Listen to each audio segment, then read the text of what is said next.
Bonjour, Éric Brodeur, massothérapeute, entraîneur spinal, postural chez Un Pas vers Soi.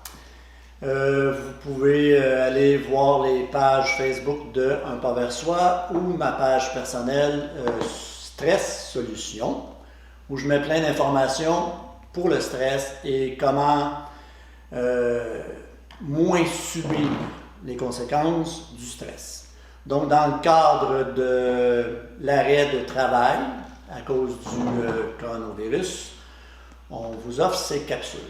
Donc, la prochaine, c'est pour améliorer la communication entre ce que l'on pourrait nommer les trois cerveaux. Donc, notre cerveau que tout le monde connaît, qui contient des milliards, si je ne me trompe pas, de connexions, de neurones, neurotransmetteurs. Et dernièrement, il a été démontré qu'il y avait aussi les intestins qui, eux, comportaient à peu près autour de 400 000, je crois, neurotransmetteurs.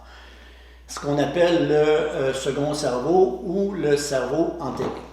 Et dernièrement, il y a une couple d'années, là, de ça, il y a un chercheur de l'hôpital Sacré-Cœur ici, dont je ne me souviens pas le nom, qui a fait la découverte que le cœur contient à peu près 40 000 neurotransmetteurs. Donc, c'est un système nerveux en soi. Donc, le cœur n'est pas aussi dépendant qu'on pouvait le croire du cerveau. Donc, il y a une relation entre ces trois centres-là, possiblement par le nerf vague. Donc, histoire d'améliorer.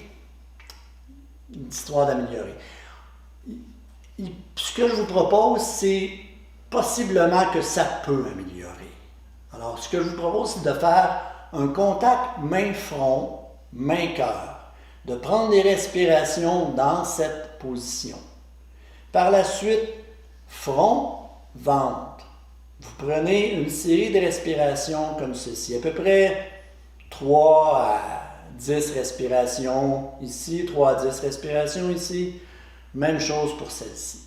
Maintenant, pour bien comprendre l'influence du toucher dans l'amélioration de la communication entre différentes parties du corps, je vous suggère l'exercice suivant.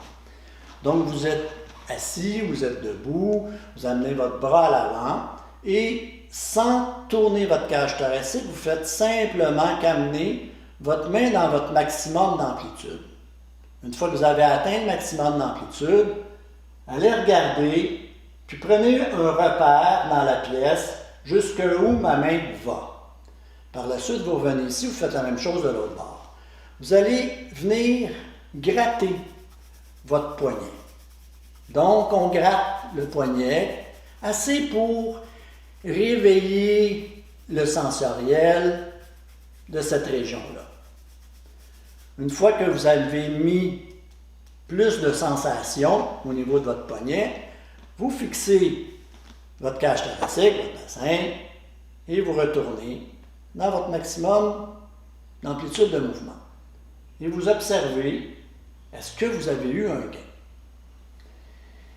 Dans la plupart des cas, il y en a un, et ce sera à vous de le vérifier. Donc, ce qui se passe, c'est parce que j'ai amené une réponse sensorielle plus grande au niveau de mon poignet, j'ai changé un petit peu la communication avec mon cerveau pour influencer afin qu'il me donne plus d'amplitude. Pourquoi me donne-t-il plus d'amplitude? Parce que au lieu de partir le mouvement de mon épaule, je pars le mouvement, mes sens, mon sensoriel qui est en lien avec mon moteur, est plus présent dans mon poignet. Donc, mon cerveau, il ne vit pas les mêmes restrictions tissulaires. Donc, c'est juste pour comprendre un peu qu'il y a un lien entre ces choses-là. Maintenant, si je me touche le front, j'amène plus d'attention sensorielle ici. Si je me touche le cœur, j'amène plus d'informations sensorielles là. Donc, je vous invite à essayer cette forme de méditation-là, si on peut l'appeler comme ça. Vous mettez votre main au front, votre main au cœur, vous prenez le temps de prendre des respirations, juste comme ça. Vous descendez votre main au ventre, vous reprenez quelques respirations. Même chose ici. Et prenez le temps d'observer votre ressenti. Est-ce que déjà vous constatez que vous avez plus de facilité à vous calmer? Ce qui fonctionne bien avec cette technique-là, c'est de le répéter. Donc, vous avez le temps de ce temps-ci pour ceux et celles qui travaillent moins. Faites-le 2-3 fois par jour. Les signes comme quoi il y a une amélioration au niveau de l'équilibre du système nerveux entre le sympathique et le parasympathique, ça peut être des soupirs, des bâillements, une envie de bâiller qui est très grande et un ressenti au niveau de la détente. Donc voilà pour la dernière capsule. Si vous voulez avoir plus d'informations, vous pouvez prendre contact avec moi via le centre Un pas vers soi ou bien directement sur ma page Facebook Stress Solutions. Merci.